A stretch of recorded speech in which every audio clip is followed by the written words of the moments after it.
U.S. ETF marketplace has grown to almost 2,400 ETFs with $4.5 trillion under management. And with a marketplace that's become this crowded and this big, it's created a lot of chaos and opportunity. Here to help us sort through it is Andrew Kadjeski. He's head of retail investor trading at the Vanguard Group. Andrew, welcome to the program. Thanks for having me, Ron. Let's begin with the 2010s decade, which is officially in the history books. It was marked by a sustained uptrend in stocks. It was also a busy decade for ETF issuers. Altogether, almost 2,400 ETPs were launched during the 2010s. So looking ahead to the 2020s, which areas of the securities market are places where ETFs have yet to make inroads and places where we might see more new funds? So while they're still in their infancy compared to their equity counterparts, it's fixed income ETFs where we actually see a ton of potential for growth as we enter the new decade. The number one reason for this is the growth that we have seen and will continue to see in the broader fixed income indexing space. For just some broader perspective, there's over $100 trillion in the global fixed income universe, but just 1%, so 1 trillion of those dollars are actually in indexing strategies. So lots of on-tap potential when it comes to the mutual fund and ETF landscape. We've already seen growth in this space though, both in the broader fixed income indexing space and also fixed income ETFs. Over the past 5 years, we've seen 20% growth in fixed income indexing strategies. And from an ETF perspective, providers have seen this growth and have matched it with new products. There's been about 150 new bond ETFs that have launched over the past 3 years. At Vanguard alone, we already offer 18 fixed income ETFs.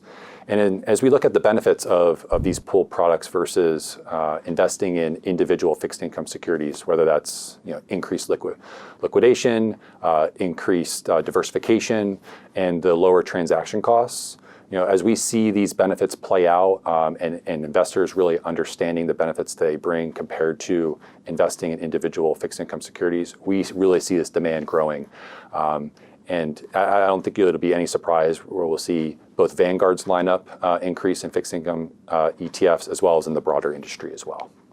Excellent. Now, moving on, as you know that you take a look at the ETF assets out there, $4.5 trillion and counting, and the bulk of that money is linked to index-focused product. And it appears that many investors are using index ETFs really as building blocks for the foundation of their investment portfolios. But what about actively managed funds? Are there situations where it might make some sense for an investor to add an active strategy to their investments with the purpose of complementing that with their core index ETF holdings? The short answer is yes, which might surprise you coming from someone from Vanguard. Obviously, Vanguard is known as the pioneer of indexing, the leader of indexing. But actually, Vanguard has its roots in active. The Vanguard Wellington Fund, which was founded in 1929, is actually the industry's largest and oldest balance fund. And active continues to be a big part of Vanguard's investment offer today. Out of our $6 trillion in assets under management, roughly a quarter of those assets, about 1.4 trillion, are actively managed. So again, we do see this as a core part of a way that an investor can enhance their portfolio. A key piece of it, just like our philosophy with indexing, a lot of it comes down to low cost. So yes, in short, we do see that active can play a meaningful role in an investor's portfolio, particularly if it is low cost active. If you're just joining us, we're talking with Andrew Kadjeski at Vanguard. Now, in some circles, there's been talk about having an ETF portfolio with just 3 funds. Can you imagine that? The simpletons argue, why make it more complicated than that? And we get the trend towards simplification, but is this an example maybe of oversimplification, or is there actually some merit to a 3-fund or 3 ETF portfolio? What are your thoughts? I do think there is merit there. I don't actually see any concern here with the oversimplification when it comes to the number of products in a portfolio. In fact, we think that when it comes to things like asset allocation, simplification and the number of products is actually one of the keys to success. Whether your investment goal is saving for retirement or saving for your kids' education, you really don't need a large number of products in your portfolio to be able to achieve those investment goals. In fact, when you look at our retail advice business, our flagship advice offer, Personal Advisory Services, PAS, the actually core offering that we have there centers around 4 Vanguard ETFs, what we call our 4 totals. So think total US stock, total US bond, total international stock, total international bond. These are the 4 products that we use to for basically all the recommendations for the core of our advice services. So you referenced an example with 3 ETFs. We have a great example with 4 ETFs. Frankly, if you really wanted to simplify it, you could have as few as 2 ETFs in your portfolio. Vanguard offers a total world stock ETF and a total world bond ETF, where the 2 of them combined, you're essentially getting access to the entire market from a publicly listed securities perspective. So whether it's 2, 3, 4 products, I don't really have any concerns for oversimplification there. I think where we have concerns is more in the making sure that you have the right asset allocation or the right exposures. Take an ETF that tracks the S&P 500 by way of an example. Obviously, a really popular product, a really popular benchmark to track. However, if that's the only exposure that an investor has to the U.S. equity markets, that might not make sense for their investment goals, taking consideration their investment horizon, the risk exposure they want to have, et cetera. So again, not too concerned about the number of products in an investor's portfolio, as long as they've taken into consideration the appropriate asset allocation and the exposures that they need to meet their goals.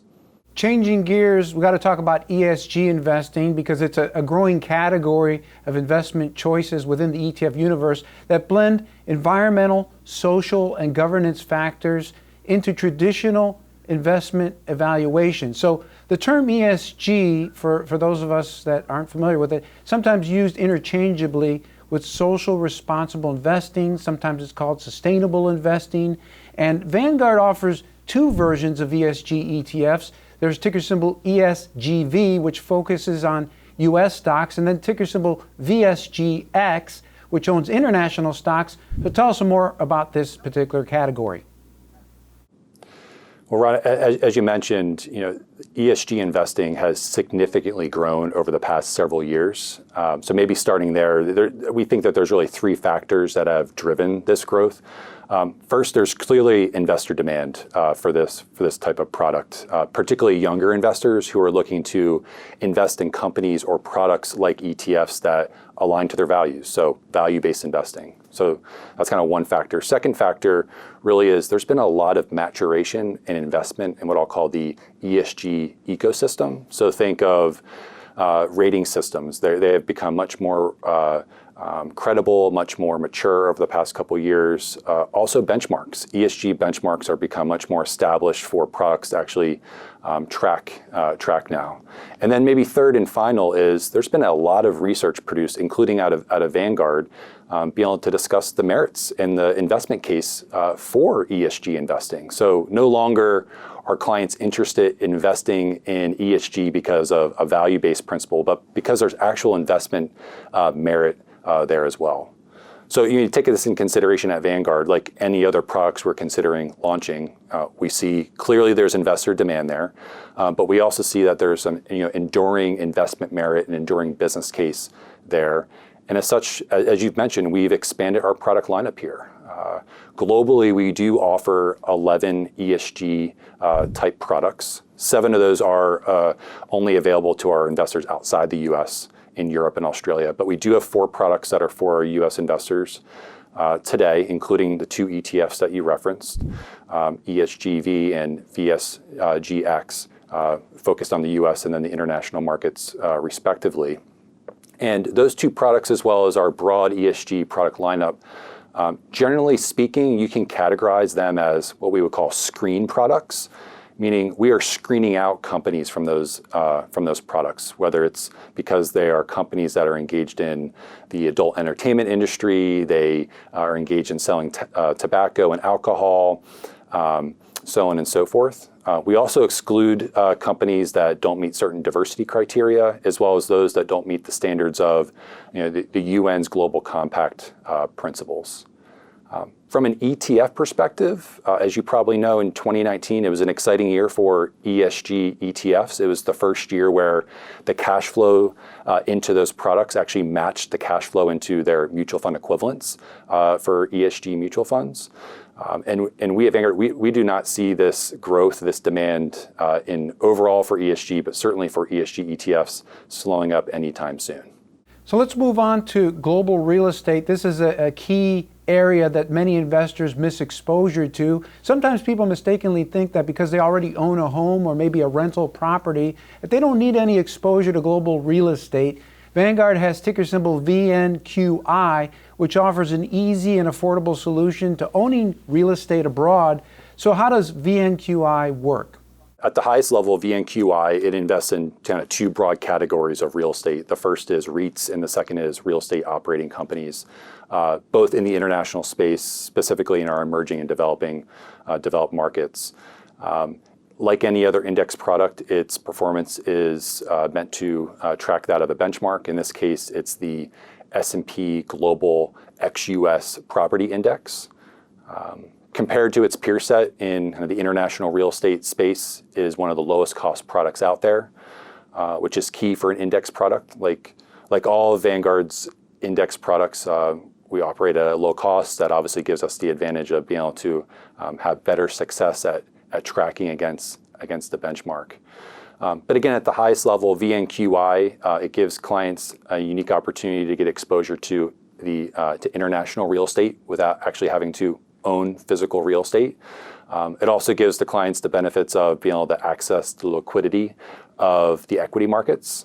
And like any alternative investment, it gives clients an ability to have a kind of an improved risk-adjusted return on their portfolio.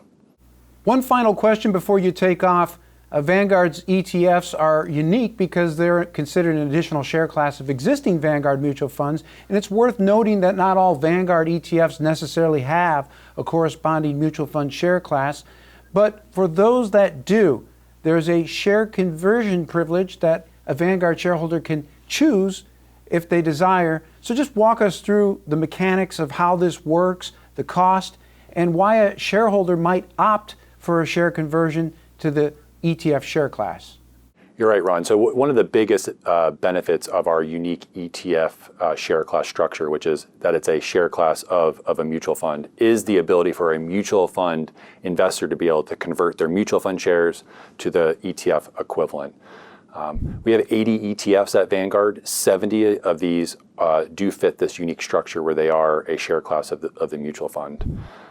Now, there's many reasons why clients would opt to do this. One of them is to be able to take advantage of the unique structure of ETFs. As you know, the ability to access intraday transparency into pricing, intraday trading capabilities. Obviously, there's lower minimums to be able to get into ETFs. Just with the cost of a share, you're able to purchase an ETF compared with a mutual fund where there's usually higher minimums. The biggest reason why we've seen clients opt to be able to convert from the mutual funds to ETFs is actually because of the lower cost. In 2019, Vanguard actually lowered the expense ratios on about 30 of our ETFs compared to their mutual fund equivalent. And this is really the byproduct of scale.